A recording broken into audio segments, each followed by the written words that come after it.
सारे रास्ते माहा ने किसी से कोई बात नहीं की थी, बस खामोश पत्थर बनी बैठी थी। घर आकर माहा ने अपनी मामा से पूछा, बताएं मामा, क्या वो औरतें सच कह रही थीं? माहा की मामा सोफे पर बैठी थी और माहा उनके कदमों में नीचे ही खाला आसिया और मलीहा भी पास ही थी।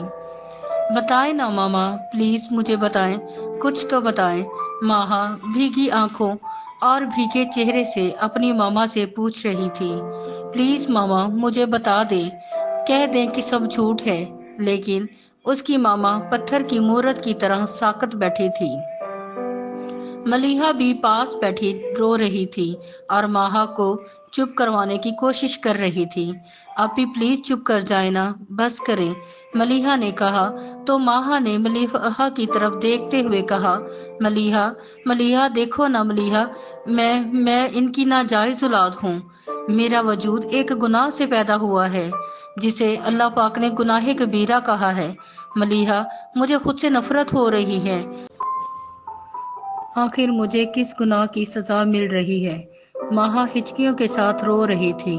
मलीहा, मामा पापा ने अपनी मोहब्बत को देखा। अपनी मोहब्बत में ये इतने खुदगर्ज हो गए, उन्होंने इतना भी नहीं सोचा मैं जिंदगी कैसे बसर करूंगी। उन्होंने मेरे साथ ऐसा क्यों किया? इससे बेहतर था कि पैदा होते ही मेरा गला घोंट देते, मेरे इस नापाक वजूद को दुनिया में ना लाते। माहा को रोते रोते दानियल का ख्याल आ गया। और देखो वो दानियल भी तो मुझसे कितनी मोहब्बत करता था, वो भी छोड़कर चला गया, वो भी मुझसे शादी नहीं करेगा। माहा ने फिर रोते रोते, शादी, मेरी शादी तो अब होगी ही नहीं, दानियल तो अब मुझसे शादी करेगा ही नहीं। माहा ने अब फिर अपनी मामा से मुखातब होते हुए कहा, मामा, आप मुझे बताएं ना, आपने ऐसे क्यों किया मेरे साथ, बताएं ना।